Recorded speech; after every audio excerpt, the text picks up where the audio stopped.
Ayun, hello po. Kumusta na po kayo, no? Matagal-tagal din po tayong hindi nakagawa ng ganitong video at hello po sa inyo. Kung mapapansin niyo po, bago ang aking kulay, ano, isa sa episode namin ng mga nakaraan, yung mga hindi pa nakakapanood, panoorin yung video namin yan, lap trip yan. Ito mga kaibigan, ano, so, nakakatawang sagutan lang ng magkabilang panig, of course, Guillermo Rigundo and Janiel Casimero. Kung nga nakikita nyo sa thumbnail, di ba? Paalupitan lang ng sagot and ang pinaka-importante sa lahat ay game yung magkabilang kampo, no? Walang pikunan, hindi yung pag nasaktan ka or na ano yung ego parang pinapalabas na sige, parang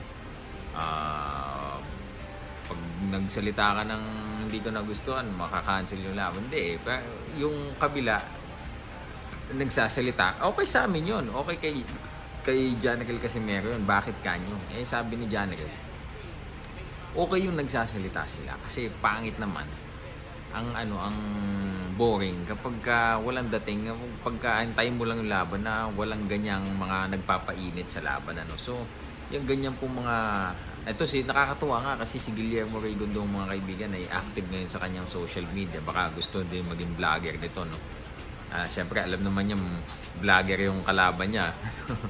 At ayun, at natutuwa si Janiel na may ganung nagpapatutsada sila kay Champ, no, kay Cuadro Alas. At the same time, kami din syempre although focus tayo sa ensayo, syempre hindi tayo magpapahuli sa mga ganyan mga balitaktakan o palitan ng mga patutsadahan, ano.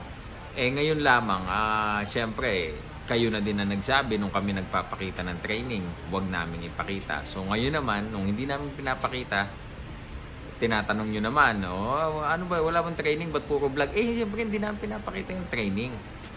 'Di ba? Yung pinapakita namin sa inyong vlog, yun yung pag mga patay yung oras, yung mga pampalipas oras namin, yun yung aming binibigyan ng pagkakataon na ipakita sa inyo yung ibang mukha naman ng ating champ na si Cuadro Alas, no. Syempre hindi naman kami robot, no. Diba, mag-ensayo, kakain nakaganyan lang, kakain tapos magpapahinga, tulala lang, tapos tsaka lang kami gagalaw pag mag-ensayo. Tao rin po kami, mga kaibigan, ano? Doon sa mga nagsasabi, uy, parang puro vlog na kayo. Nag-ensayo kami, hindi nga namin pinapakita. Kasi nung pinapakita namin, sabi, kayo kasi, nagpapakita kayo ng ensayo, ayan tuloy, natakot, mga ganun, ayan tuloy, kung ano-ano tuloy iniisip, nag-aas tuloy ng ganyan, mga ganitong testing na ganyan. Kayo kasi, nagpakitang gilis kayo sa training. So ano ba talagang gusto nyo, di ba? Papakita namin training, yun ang papanoorin nyo, o yung mga intervals namin na gano'n, di ba? So yun po, mga kabigan. But anyway, yun pong nangyayaring no, healthy yan. Si Rigo ay nagsasalita din yung kampo nila. At the same time kami nagpapatutsadanan din, and we just enjoy it, mga kaibigan.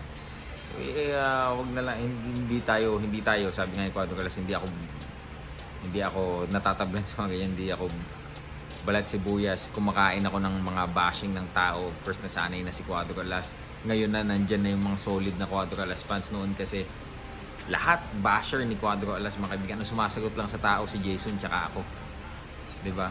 Ngayon yung mga dating basher na baliktad, naging mga believer na. At sa ngayon sila na mismo yung nagtatanggol kay Cuadro Alas. Bakit ganun din yung nangyari? Kasi nakita din nila, mga kaibigan, na si Cuadro Alas kaya niyang panindigan yung kanyang mga sinasabi. Okay, he backs it up. Sinasabi niya nga, hindi ako nantatrash talk, real talk ang ginagawa ko, which is totoo naman. Sa personality niya, kahit paano sabihin niyo sa kanya, that is his own personality, mga kaibigan.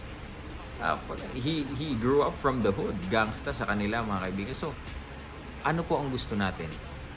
Okay? Mahalin nyo siya ng huwad, ng dahil sa huwad na na panlabas na pakikitungo sa inyong lahat ng mga tao. Ito nga ang sabi niya, mas maigi ng mahalin nyo ko, mas maigi ng kagalitan nyo ko sa tunay kong pagkatao kesa mahalin nyo ko na pinipeke ko lang ang sarili ko. Yan lamang po ang aking mensahe sa inyo mga kaibigan. Yan po ang ating pagkaisipan. Magandang araw po sa inyong lahat.